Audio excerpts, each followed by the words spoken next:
Hey, welcome back to Shut the Hell Up and Sell Unfiltered. I'm your host, Ronnell Richards. This is the show where we're not about worshiping tactics. We're talking about what actually moves the needle: relationships, discipline, real strategy. I'm talking about the things that are necessary to take the technology channel to the next level. Because my guest today isn't just known in the channel, he helped to shape it. I'm talking about Vince Bradley.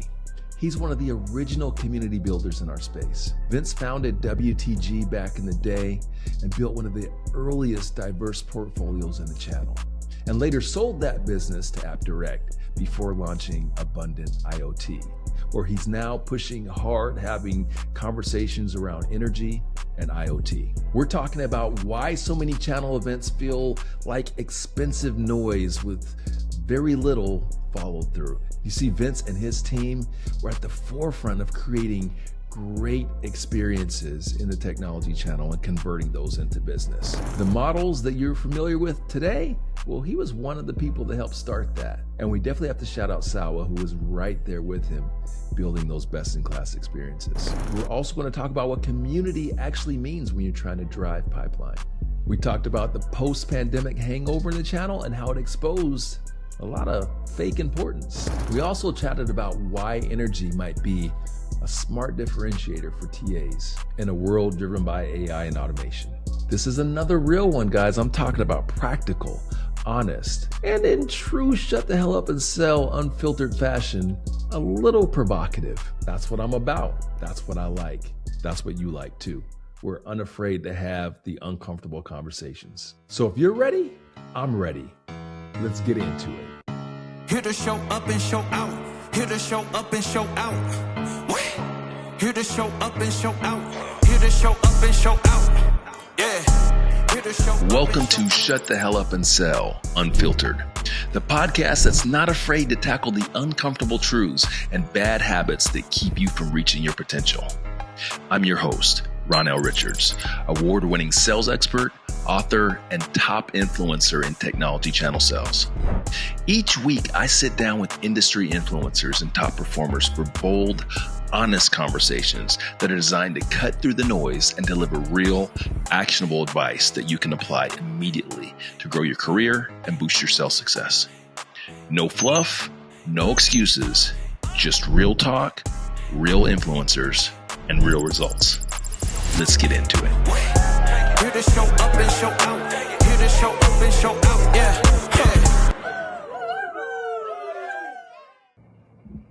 Welcome back to another episode of Shut the Hell Up and Sell Unfiltered, where I, your host, Ronnell Richards, brings in some of the most influential people in the technology channel space, but not just influential, but folks that I've vetted, folks that I know personally, folks that I know will bring their authenticity, bring their honesty, and bring their wisdom. And this is a conversation that I've been waiting to have for quite some time, and very excited about having this conversation with our guest today, because this is someone that I've respected for a very long time in our business in terms of how he went about building his community, building his business in the space. And I think kind of set a domino, or was the first domino to what inspired many others to take on this same sort of business model. And I think it's gone some places where he probably didn't expect. So we're going to talk about that. So I got Vince Bradley on with us today. Vince, it is so good to see you, my old friend. Man, it's great to catch up. I think I saw you flying by at IT Expo, but it's just the pace right now, man. Quick start to the year. Great to catch up with you. Dude, it's always a flyby, isn't it? Like, that's why I love having either opportunities like this, or just, I try to get away from those conferences and sit down and have some quality time to discuss with folks, because there's, after all these years, there's so many people that we know, and there's so many of these relationships that tend to be a little bit more transactional, which I hate, right? Just because we're like, hey, we're moving, we're hustling and bustling. I got 15 minutes at a conference, and it just feels so superficial. That's why I love to, when I have the opportunity to do something like this. So thank you for taking the time out of your day and out of your life, because as you told me before we got on this thing, like, dude, you're working more hours than you've ever worked, and worked harder than you. And I want you to share why. What is it that's got you so energized at where you're working so much? Well, first, I love the road trip right here. On another call or at another time, I'd love to hear about that. How you had the road trip to and from. I love that post. That's what I do. Yeah, man. Really, what it is just, as you probably know, we did energy at WTG, right? We were doing energy on the side. So we were doing it. We started doing energy about 17 years ago. And, but it was just sort of something we were doing on the side, right? We were doing the telecom cloud practice, focusing on that, right? And then it was just one of those things. Enough advisors said, hey, do you have this? And we said, well, we actually do have it. We want to tap into it. And you may know this, you may not know this, but, we were one of the first ones to kind of crack into the diverse portfolio in the channel. Mm-hmm. So going back to 96, we started in 96, and the Telecom Act had just happened. So we were the first one to jump into local, as an example, like CLEC services. Yeah. Back in 96, ICG, TCG, companies like that, we jumped in. And so we were kind of a disruptor from the gate as it relates to, the channel and the TSDs and everything else. We were different, right? Yeah. A lot of people were over here selling long distance, and this thing called frame relay came in, and we were like, oh, and, I was like, hey, look, what about this over here? What about cross-selling the other big utility? Mm-hmm. And it worked. It was, there was a lot of people that wanted to get into the space. So we started doing energy a long time ago. And then after selling to App Direct in 2018, ran that for a few years. And then I was like, hey, look, we can do the energy thing, right? We're focused on it. What's nice about Abundant, by the way, I want to explain the name of the company for a minute, because a lot of people said to me, hey, you're an energy company. Why Abundant IoT? Yeah. And the answer there is, everything has sensors now, right? So let's make it a technical motion to sell energy, right? Solar, LED lighting, this stuff all has sensors now. It didn't 10 years ago. Mm-hmm. So it's a technical way to sell energy. That's really what it is. But that's why I'm fired up, man. I mean, even though I'm working crazy hours, I'm enjoying it. You know what I mean? Yeah. It's different, and we're adding value to the customer, and we're changing the customer journey. Mm-hmm. That's really what it is. So you know what? One of the things that's fun for me to do on this show is, I think so many people know the leaders that we bring on from the standpoint of just who they are as a business person, right? And some of the work that they're doing, like folks know the work that you did with WTG and how trailblazing that was, and they know how you've been trailblazing in energy. But I wonder how many know Vince? So like, it's always fun for me to ask a few questions to help our audience like warm up to knowing who the person is on the other end before we get into some of the business stuff. So I want to ask you a couple of questions just so we can kind of understand who you are, what you're into. Now, are you still in Malibu, my friend? You still living out that way? I am. I'm still here. Yeah. What the heck keeps you in Malibu? I knew that was coming. Well, first of all, we're on the west side of Malibu, right? And Malibu's 20 miles long. A lot of people don't even know. And so we're out here on the west side, right? So, in the Woolsey fire back in 2018, we did lose a property. Mm-hmm. I put one out. That's another podcast right there. I won't go into that one. But it's crazy times, right? 8 years ago with that. And then of course, Palisades, it did actually had to have pause and say, hey, look, does this make sense? And all that. Yeah. I think being on the west side, it was just one of those things like, okay, well, yeah, we've taken our hits. But at the end of the day, what we've done is actually, we've got the roof sprinklers now, right? Oh, so we've got that stuff. We got the no burn on the bottom. We got wet exterior of the property, all that kind of stuff at the end of the day. So, and it's actually a resort, by the way. So it's so exciting. What we did was we took it and we turned it into Malibu Ocean View Retreat, which is now, on Airbnb. And it's, we had the SKO at the property, and we demo all the technology that we sell on site. We do tours here. Okay. So I need to get there. When you come to LA, you got to come out. I mean, it's, definitely next time I'm absolutely tour. there. Well, I will say though, I mean, there's the one big benefit to being in Malibu, and that is, well, it is Malibu. There's the ocean and all that there's that whole thing. And so, hey, I just want you to know I'm all for you staying in Malibu, because you Californians, the way you're driving up my prices out here in Atlanta. I love it. I want to join the California Tourism Board to get more people moving to California and staying. But don't get me wrong, I appreciate the increase in my home value. It's just everything else that comes with it. But I love you guys outside of that. And I gotta say, here's another reason why, because this is an important one. So I actually have a studio. I'm in a band called Run Screaming. There it is. Okay. Yeah, there you go. You got it. So it's we got a studio down there. It's called the Bunker, and we built it out. We dug out 8 feet of ground to build out this studio, because now you can't hear it as much, right? It's on the bottom end of the property, and I just love the Bunker.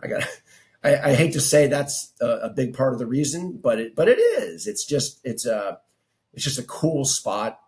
Where we have the band, and we play poker there once a month with some buddies as well. So it's, living the dream on that, right? It's like, and I got to say, if I'm working 100 hours a week over here, right, at least 5 hours a week for the band, come on, I gotta keep the drums moving. And where else can you get exercise and be social and do something you enjoy, right, at the same time? So while I can justify beer. the 5 hours a week from the band.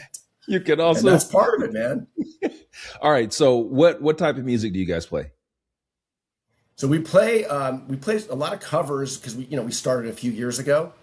But my favorite thing is we play new music covers, like Black Keys, Tame Impala, stuff like that. Oh, I love some that's Tame new. Impala. And so we come into it. We used to be playing the 70s and 80s stuff, right?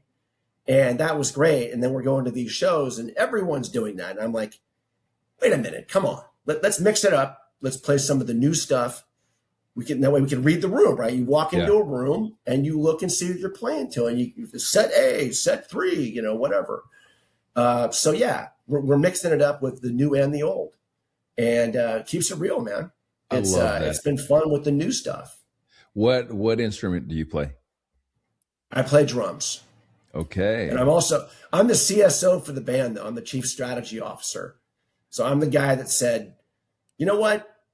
Nah, all this old music, man, I love it, but come on. I mean, what about everyone else over here that's, what about the newer crowd, right? So, so basically drummer and CSO.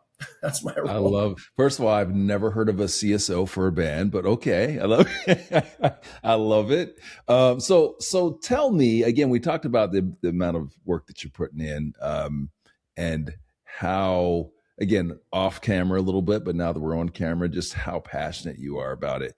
But those passions can still burn us out, right? So you have your band. That's one of your ways of decompressing. What else do you do? What do you like to do to get away from the business every now and then?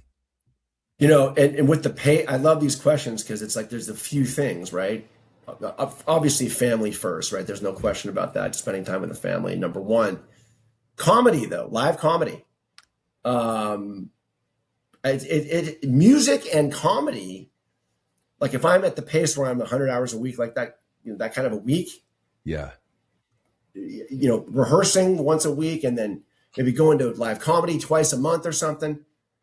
That's another one. It just laughing is so therapeutic. And I know you know that, because you make a lot of people laugh every day. And thank you. And it's just necessary. I think it really is. Okay, It's like Vince. So I'm learning a gotta lot keep it and I'm light. seeing some more alignment there, brother. So I don't play any instruments, but as you guys can tell with all the albums, love music. Music is a big part of my life, big part of decompressing and working out, all those things. There's always music. In fact, Vince, I did this post a couple of weeks ago about soundtracks and asked folks, what would be your theme song? What would be your theme song to your life right now? And that was a lot of fun. So Vince, if there was a theme song when Vince Bradley walked into the room, what would that theme song be for you? Oh man, you caught me on this one. I got to say, the mushroom coffee just doesn't cut it, man. And my brain is kind of going, but it's just kind of like, it's grinding right now. Maybe a little Tame Impala, little Tay. Yeah, I won't nail probably you down something on like, a song. You can give me a band or an artist. I think the Black Keys right now is my favorite, just because they have a raw sound. They bring sort of an old school rock sound, and they're able to do fusion with kind of like this newer sound that we're seeing now. Yeah. I love that. I love the hybrid of the old and the new combining. So I would say Black Keys. Love it. Okay. So, hey, now that I've learned a little bit more about you and the audience has learned a little bit more about you, we know that you love music. We love that you play the drums. You're into comedy, which, by the way, I am too. Now, I'm into smaller comedy. I love small comedy clubs. I've learned that I do not enjoy the big shows as much, right? Just because, the idea, and this is where it kind of turned the corner for me. And I've seen them all. I've seen lots of the folks that I've wanted to see. I've seen Chappelle multiple times. I've seen Rock. I've seen a ton of folks. But about a year ago, I went and saw Daniel Tosh. And he's a phenomenal comic. But what stuck out to me is that I just kind of realized that I really don't love watching one person for an hour and a half. And I so much more enjoy the small club experiences where a comic comes up and does a set, and then there's there's 7, 8, 9, 10 different comics. What's your jam? Do you like the big shows? Do you like the smaller comedy venues? I love the small shows. It's amazing. I haven't talked to you as much, and it's awesome to have the connections. I mean, yeah, I'm the same way. I love a smaller room, and I'm even the guy who will sit in the front row just to get involved. Yeah. You know what I mean? Sometimes I'd be late, and I don't mind that I'm late because I know I'm going to be put right in front. Yeah. So hey. It's just more fun. It's living life to its fullest in the front row at a small show, right? So of course, the bigger shows once in a while, right? To your point, Chappelle, others. But at the end of the day, going in for an hour and a half, listening to a few people, and it's just I don't know, it just fills me up, man. It just brings it to the point where I'm like, hey, after that show, I'm just filled up. Little comedy, little music, and I'm ready to go on Monday. You know what I'm saying? That's me. I'm definitely a smaller venue guy. Do you have a favorite venue? Let's see. The favorite places I have in LA, South Bay Comedy Club. Okay. I love. It's down in Manhattan Beach. Okay. And there's another one. I do have to say I like the Improv in LA, but for the bigger venue. Okay. And I would say, what else is another one around here? Those are my top two right there. Yeah. Okay. Just leave it there. So next time you're in my city here in Atlanta, you and I are going to the very best comedy club in the country. Okay. Yeah, I said it. Nice. That's the big. Laughing Skull Lounge. The Laughing Skull Lounge. It is I've been to comedy clubs all over the country, and it is by far my best. If you know, it's in the back of the Vortex Lounge in Midtown Atlanta. If you guys have not been there, you must go. Okay. All right. Okay, Vince, that was fun. I know a lot more about you now, man. And there's a lot more commonality than I even thought before. So beyond the business, so I'm excited about that. And I'm excited about taking you to the Laughing Skull Lounge. So hold me to that. I am too. We're having an event out there in a few months, so I'll definitely hit you up. Let's do it. Done. All right. So Vince, selfishly, I had a bit of a motive when I called you up and said, "Hey, listen, Vince, we need to talk on the show. Here's the motive." So going back, I've been in this business, did my very first deal back in 2001, started my first company in 2004. And back then in 2004, the very first of what we called master agents back then that I worked with, the very first was Jim Gledhill's group. And then second was you, WTG. And I loved the way that you did business. I loved the way that you created experiences before others were really leaning into creating experiences, and the way you weaved business into that. So you had such foresight in understanding how to build community, how to energize the community, and how to translate that to business. And you did something that so many others, everyone, I won't say someone, everyone has copied since.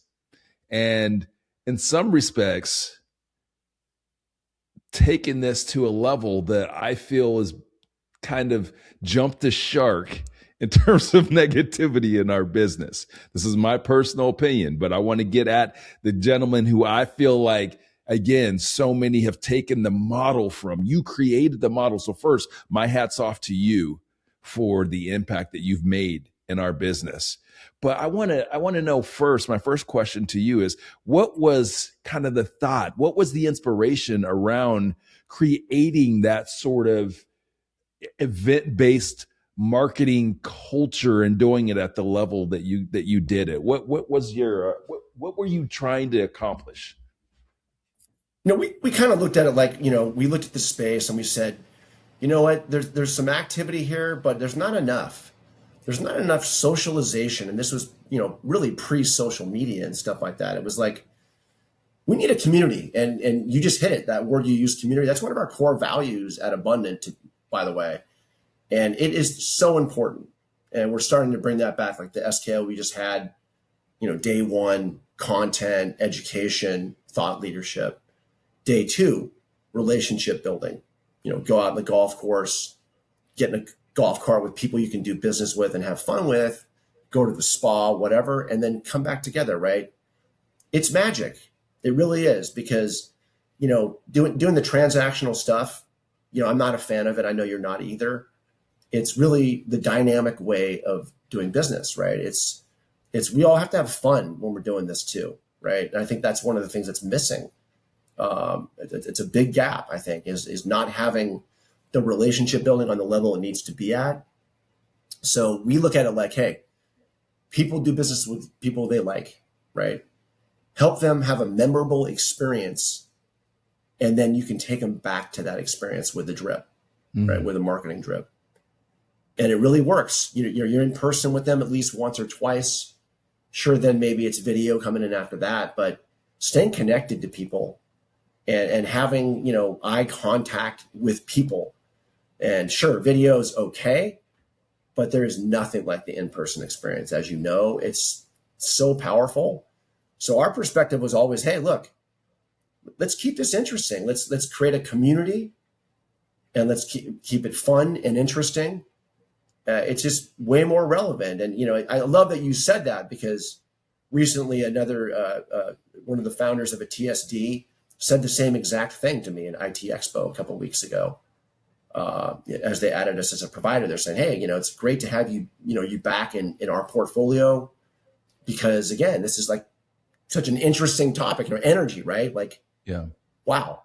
And this is a person who told me 2 years ago, we're not seeing the demand for energy. And I was like, well, why would you? I mean, it's, it's new, right? So it's just great to see the channel coming back that way. But we're bringing it back too. We're bringing back that same model of the relationship building, yes, and everything else involved in it. Because without it, come on, let's be real, especially post-pandemic. I mean, to me, it is way more important than ever post-pandemic, to have the relationships and the building and to have community, right? So thanks for asking. Well, I really enjoyed it. I'm glad you mentioned the pandemic, because in some ways I feel like the pandemic was the best and worst thing to happen to our business. The best in the sense that everybody crushed it. They crushed it. They sold tons of shit, right? They sold tons of shit because everyone needed it, right? Like every company out there is panicking. And so they said, okay, well, you got tech, I'm going to buy it. And then we entered this era, this post-pandemic era of bloat, right? Companies have a whole bunch of shit and they're looking to cut, and just like, technology companies are hurting. Everyone's been hurting to a certain extent, right? Because they're not able to maintain those same growth numbers that they could through the pandemic. And so we have this in our business, I feel like this false sense of importance to a certain extent, meaning that you had a lot of people that were very successful through this artificial bubble. And so they tricked themselves into thinking that they were better than they are. And now we're paying them like they're better than they are. And now we're entering this world. We've entered this world a couple of years ago where there's a lot of superficial selling. There's a lot of transactional stuff. There's a lot of what you did really well with your companies that they're doing very poorly. Okay. Meaning that there is an this over importance of the superficial event stuff without everything else that you did post event to activate. So I really would love to know your thoughts on that. Do you see it that way? Am I off base? What do you think has happened with what you kind of, spearheaded and created? I feel like it's become a necessity to have that now. Obviously social media has helped a ton, right? Go backwards a decade and look at how social was then, right? I mean, it was just, obviously it was coming, but, pandemic, social just, obviously went through the roof, right? It became such an important part.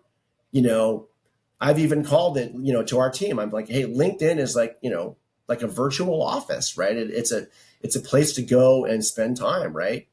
And a lot of the older team members are kind of like, it just doesn't make sense to them as much, right? To actually go and spend an hour on LinkedIn every day. It's foreign to them.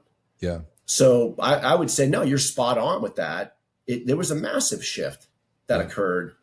And now it's a necessity. That's what I would say. I would say now it's a requirement to have a community aspect in business. It is. And anyone that's not doing it is losing business. They just are. It has shifted to the point where now it's a requirement, and I love that. I think it's helped all of us in a way, right? Kind of helped all of us to level up a little bit, to look closer at what we're doing and why. Well, and looking at the why that are willing to lean about. in, because to your point, your team members that aren't leaning in, you're going to get left behind. Things are moving so quickly. So going back to the whole like event-based marketing and activation, I'd love to get some insight from you. Cause again, I feel like there's a lot of event stuff being done that's missing the whole other part, right? It's like, okay, let's go have an event. Let's go shake a bunch of hands. Let's kiss a bunch of frogs and hope to find princes. What are some of the maybe best practices that you used in the past or that you're using today to make sure that you're not just spending money on events for the sake of, you don't know anything better to do, but you're taking those and leveraging those experiences to convert into business, which is something that you did so successfully? Great question. I think it's, there's a couple things there, right? So one would be, and it blows my mind. Like we just had the SKO, right? And so, we've got some wholesalers that were here. And, back in the day, we used to say, all right, let's reach out to follow up, right? Obviously, follow up is a huge thing, right? One of the things to be clear is that always having an educational component, a thought leadership component, a tech tour component, those three things that really engage the audience But then, like I said, on day 2, bringing it in close, like, okay, now who are we going to do business with, how and when, and working all that out, right? So a couple things. One is, and this is a weird one. Actually, some of the providers have been like, what? Wait, I don't understand. After an event, if we follow up with everyone and we're trying to send out individual emails for each provider or whatever, or trying to put them all into one email, it's too hard to do that. So what we learn is, hey, have them follow up. And then, it's the unique name that you met. It's taking them back to the experience. Oh, I remember that guy, or I remember this person when they were presenting whatever, and you're taking them back, right? So it's the connection with the experience, as opposed to just a generic follow-up, right? It really works. The biggest challenge is getting them to do it. Yeah. And you can imagine, right? People. So here you go. And I'm glad you brought this up. Huge gap in the channel doing an event and then not following up on it, right? So we are diligent about the follow-up, but we're always saying to the wholesalers and the providers, we're saying, hey, look, the work just began. The event was the start of the work. Yes. Not the end.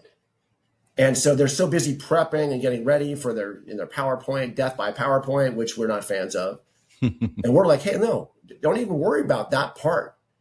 We'll get a good presentation going for you, but that's when the work starts, right? And a lot of them don't get that. That's a gap right there. Yeah. I think another one is you're really focusing on, the relationship building, right? I'm the guy, like with the golf pairings, I'll spend 10 hours on them. Why? Because I got to make sure everyone can do business with the people that they're playing with, and more importantly, not kill each other, some competitors, whatever. But just a couple things there, that really make a difference. And I think, getting the ROI, right? It's important that we all get the ROI, and it blows my mind. Some people think they don't care as much about it. And I'm the guy that's like, hey, look, I'm going to make sure you get ROI, even if you're not trying to get it.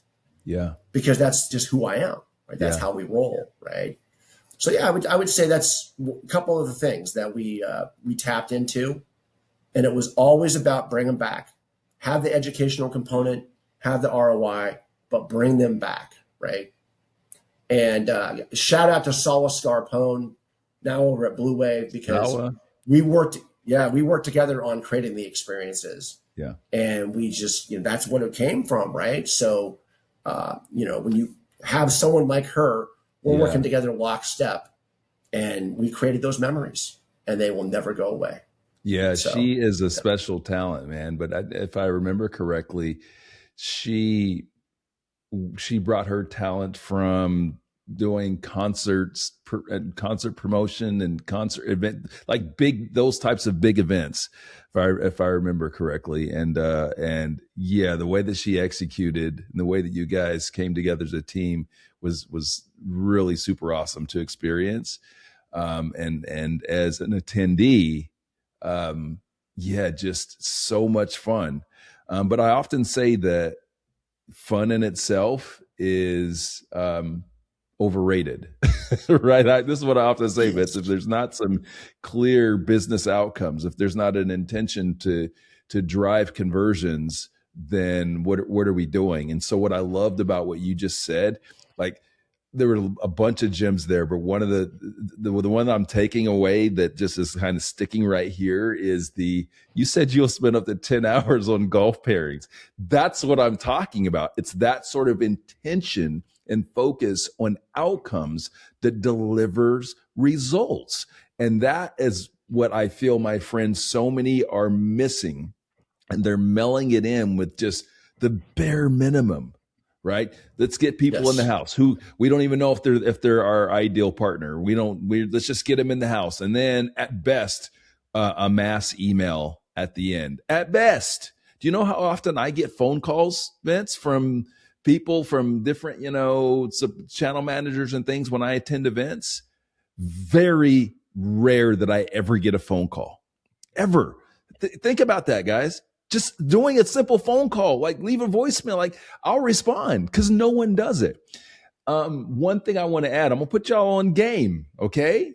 This is free, although I will take, you can send me something on Venmo. Just kidding, I'm not putting my Venmo out there. But one of the reasons, Vince, that Business and Bourbon became so successful is the intention in terms of how we execute events and how we execute sponsored events. You mentioned education. Bourbon always gets a lot of attention, but it was always about education. Very focused approach to education and making sure that our sponsors that are participating, that they understand what education means and what success is. And what it means from my perspective, and again, guys, you can take this, I'm giving you free game, is your audience, they don't care about your shit. Remember that. They don't care about your shit. I don't care about your product. I don't care about your value props. I care about my business. And so if you in your presentation can give me something, an education that's focused on me and focused on my business, and that one pivot, Vince, is massive because, the vast majority of these presentations and things at events, they're not really focused on me. They're focused on you. This is what we do. This is my value prop. And guess what? That's cool for the one or two people in the audience who might be like, okay, I care about that. But everyone else, if you want to make impact, you got to give them some education that they can take away and they can put in their business right now. Now, that doesn't mean that you can't talk about your product, but you talk about it from the standpoint of how it impacts and helps that person that's in the audience so they can see themselves as the hero in the story and not you. That simple shift will now set the foundation for great follow-up. So now when you're calling that person, use your phones. When you're calling them, when you're emailing, whatever it is, you're reaching out to them on LinkedIn, you gave them something, you gave them an emotional experience because you gave them some education that mattered to them and that was impactful and wasn't just your value props and how you separate from your competitors. That shit's boring and nobody cares. I love that you're talking about this because it is another gap, right? People just, doing what they do. And we're guilty of it too, right? Sometimes we get so busy that we're just cranking out, non-organic posts, stuff like that. At the end of the day, though, it is incredibly important, right? It's like, what's important to them? How did you make them feel with the experience, right? Yes. Not the education, not the information. They check out within 2 lines, like sales, gone. Mm-hmm. Rather than culture, information, I'm in, right? Now I'm engaged in the conversation. Yes. Where you get the information, boom. And it's just like, it happens so fast. And literally within 10 words, you're checked out. Yeah. So, we're on that journey too. And I think it's one where I think the energy conversation makes it easier to have. Going back to that last question, webinars is another thing we do. We do a post-event webinar to make sure that the ROI is there, right? To make sure that if the wholesaler didn't follow up on email, that they still have another chance, right, to get the ROI. So it's multiple points. Ooh, explain that strategy. Right? So like you have an in-person event, and then what? How does the webinar work in that? Yeah, so it's in-person event, and then it's, follow up with the people that are, obviously super interested first. Second is, hey, look, here's the information. Make sure you got it. Maybe you came late, left early, whatever. Maybe you were online. Here's some more information to complete the experience for you. And then with the provider as well, right? So it's all of these things combined in one drip at the same time. And we have found that if you don't do all of those things, there's a drop in the efficacy of the event. It goes down. Yeah. Flat out. So yeah. So smart. Like just having a strategy around multiple touch points, right? So that's what I'm hearing. Like, okay, we got the in-person thing.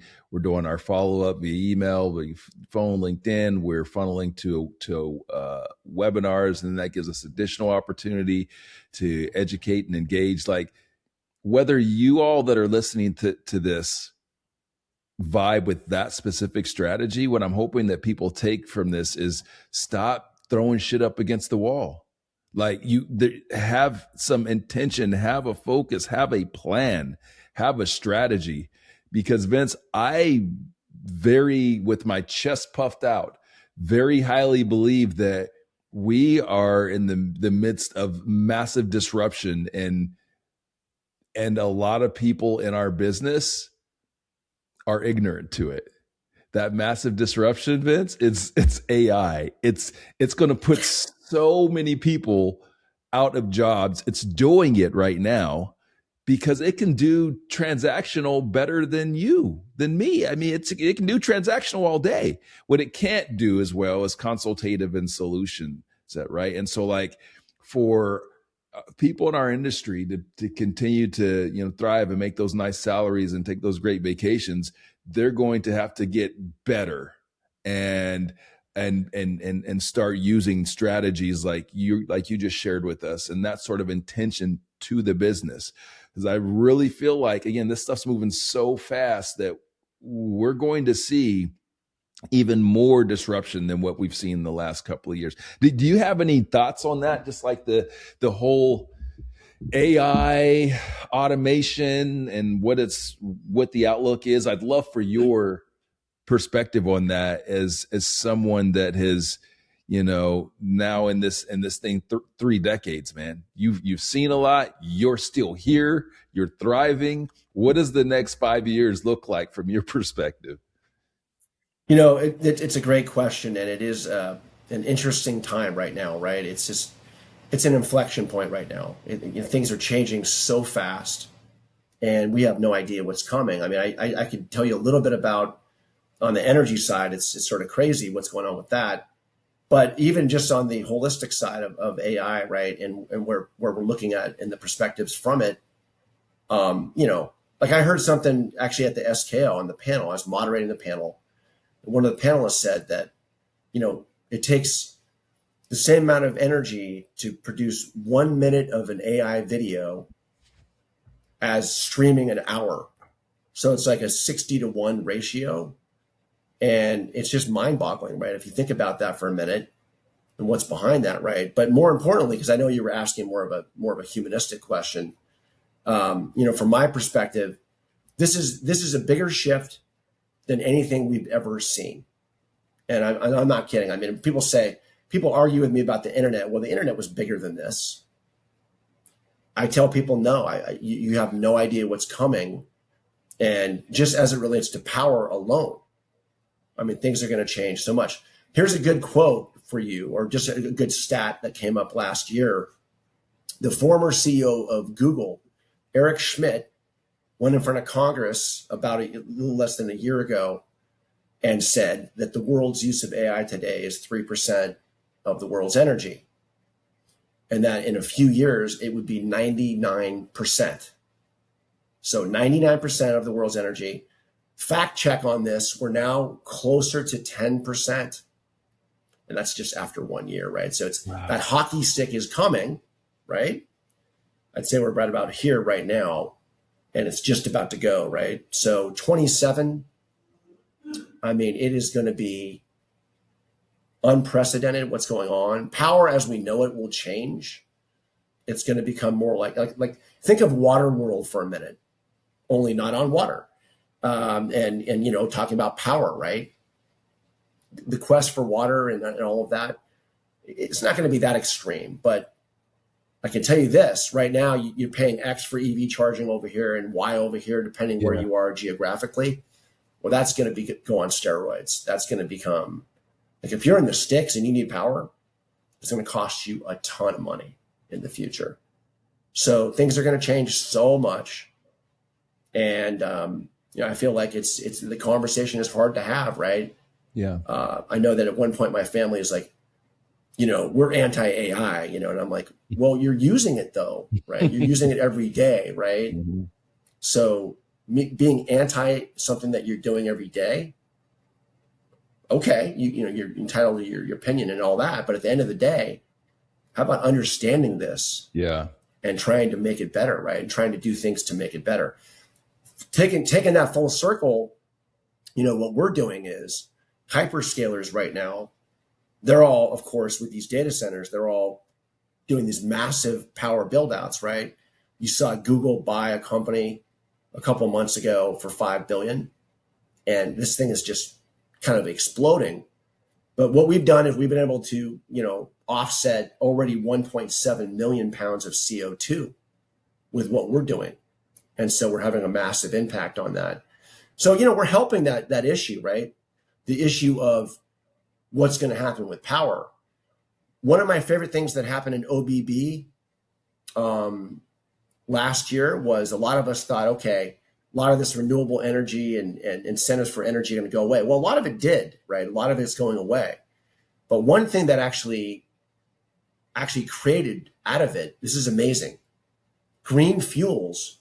And there's an incentive now, a 30% tax credit for machines that run green fuel. Okay. And that was huge. And so it's saying right there that no matter what your politics are, everyone agrees there is no way, it's not possible to sustain the power on the planet with the grid and the utility, right? There's no way that's going to happen. And so everyone understands that. And so when the hyperscalers are starting to build out their networks, they're tapping renewable technology like linear generators and fuel cells, right? Mm-hmm. And that's one of the things that we do a lot of, is we help those hyperscalers to scale, and we make an impact while we're doing it. So I just wanted to, sorry for the long answer. No, I wanted, that was going to be actually one of my next questions. So I want to kind of circle back on this a little bit. So we just talked about, or I rather, just talk about the disruption, right? And that's something that is scary, and you should be scared. But here's the thing with fear is, fear is really a call to action. It's a call to action to do something. So that's what I want I want your brains to go to that. What am I going to do? How are we going to react? How are we going to prepare? Now, that said, you've always been such a forward thinking leader. And I mean, again, the work that you're doing right now, like you started that 15 years ago, right? And really building out something that didn't exist. So I'd like you to just briefly share, in the work that you're doing now, what the opportunity with this disruption that we just talked about, what opportunity does it present for those that want to get in that business? Great question. And I love it because it is a different level with energy. Energy is a $10 trillion TAM. So if you compare that to telecom, it's a bigger TAM than telecom, right? Think about it this way too. Telecom cloud going down, right? Raised to zero, right? And then of course with AI, it's just kind of exacerbated that, or exponential, factoring, right? Energy prices are going up, right? And they're going to continue going up, right? So when you talk about opportunity, that's it right there. I mean, there's a massive opportunity here. What we're doing is telling advisors, hey, upsell the other big utility of energy, and you're adding revenue to your base, but you're also adding retention. That's my favorite part of it. The best offense is a good defense, right? By adding the energy, you're protecting your customers. A lot of people are glass half empty, and they say, I got to focus on this. I just got to focus on it. That's it. And I'm like, well, wait a minute. Things have changed now, right? You could use IoT to get to your energy. So you can stay technical and still get there. My favorite thing was an advisor recently told me, Vince, we've had a lot of companies pitch us on energy, and we're going with you guys because you made it technical. Yeah. And so I loved that. That was the vision that I had, right? But case in point, talking numbers, we got into a $1.6 billion deal about a year ago, and that's over 40 million in commissions over a 3-year period. So it's just, when we look back on the telecom and the cloud and all that stuff, sure, there's a tremendous opportunity. And then with security and everything else coming out of that, right? But I'm looking at it like, wait a minute, what's going to help the advisor on their journey? Locking in their customers, right? Protecting those customer relationships.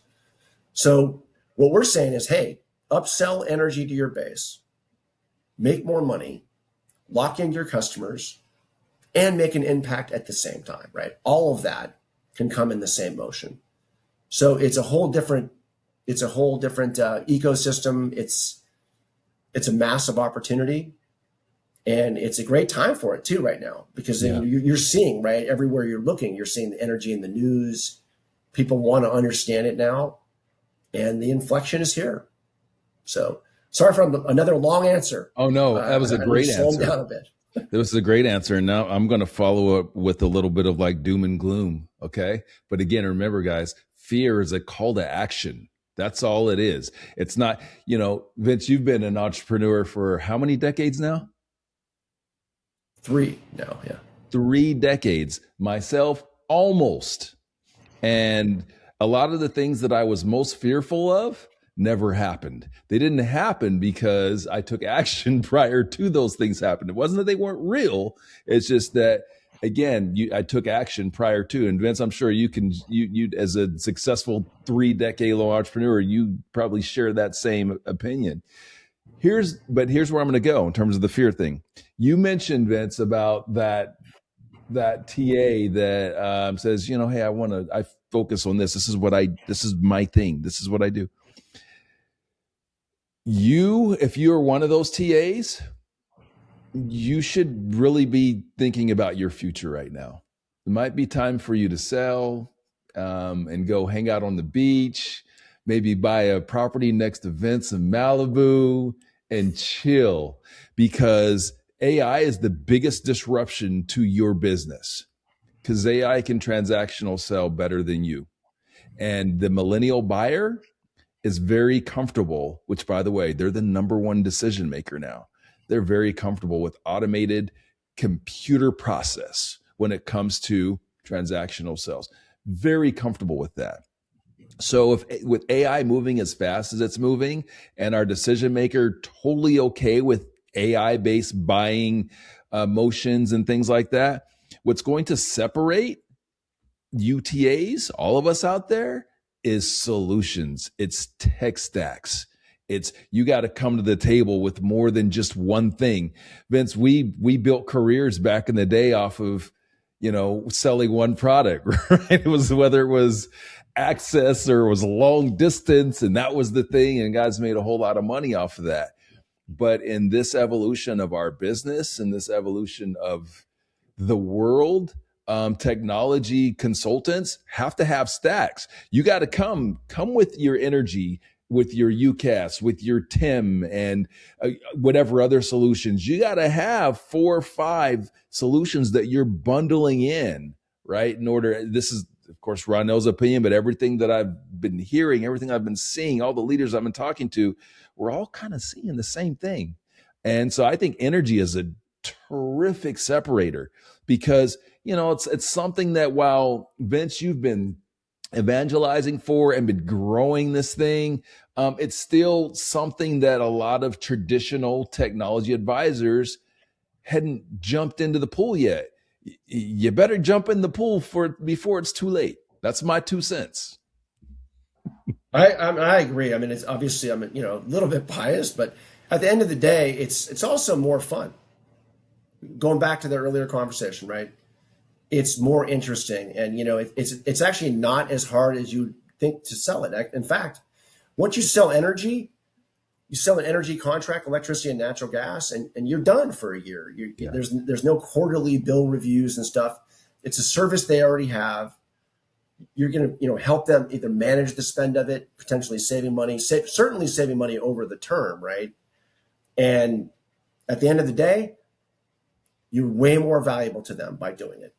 And I think that's what really resonates with me, is the retention. It's so powerful. There you go. So And that's what's important. That's how folks built their businesses over all these years. And, we're really successful in our space is through that, building those relationships and the retention. But if you're selling one product or two products, you're at risk. I don't care how good your relationship is, you're going to be at risk. So Vince, I'm convinced I'm in the house when you're in Atlanta the next time. I will be there. So folks, make sure Vince's next event in Atlanta, come out there. I'll be there. We'll come hang out. I might even get out to Malibu. Okay. I might even get out to Malibu. Vince, as we're closing here, for folks that want to do business with you, folks that want to learn more about energy, where do they go? AbundantIOT.com. Our website would be the best place. And there's a bunch of cool tools on there, stuff you can use to check it out and learn more about it, a lot of training, that kind of thing. Or just give us a call, 774-4-ENERGY. You can give us a call. Old school, right? Pick up the phone. I love it. We look forward to hearing from you. We actually do pick up calls, believe it or not. Oh, you don't have your AI agent answering the call? And an event near you, right? You'll see us in a town near you as well, right? We stop off regionally all over the place. And of course, we're going to see you with Ronnell at the Laugh House in a couple months here when we go out there. Let's go. So, yep. Look forward to seeing you out there. Appreciate it. Hey, Vince, thank you again, man. This has been really a pleasure. Thank you for your honesty and the work that you've done in this industry, man. So what you've done, and I'm looking forward to what you're going to do in the future. And I think energy is something that everyone should be looking at. So thank you again, my friend. It was a pleasure. For all of you that are watching, that are listening. By the way, if you're only listening, please watch. This is it's so much more fun when you get to see our smiling faces. But you can watch on every single platform. Watching, I think YouTube and Spotify is where videos at, but the audio is everywhere else as well. So Apple, all those good places.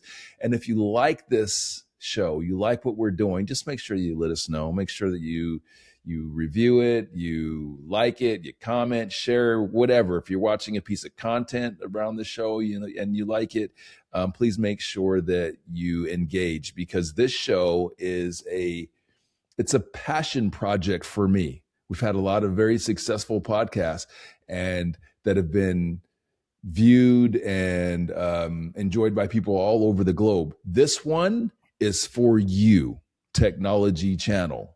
That's why we created it. So I'm really proud of the work that we've done thus far. And I'm very honored to be able to have leaders like Vince on to share their truth and to help prepare you guys for success in the future. So again, thank you all for watching. Thank you all for listening. Love you. Appreciate you. We'll see you next time. Thanks for keeping it real, man. Appreciate it. Thanks for tuning in to Shut the Hell Up and Sell Unfiltered. If you found today's conversation valuable, make sure you subscribe, rate, and review the show. For more resources, including gap assessments, custom sales consulting, or online courses designed to take your sales game to the next level, visit me at RonnellRichards.com or head over to sayless.academy. Until next time, remember, stop talking, start listening, and shut the hell up and sell. Here to show up and show out. Here to show up and show out. Here to show up and show out.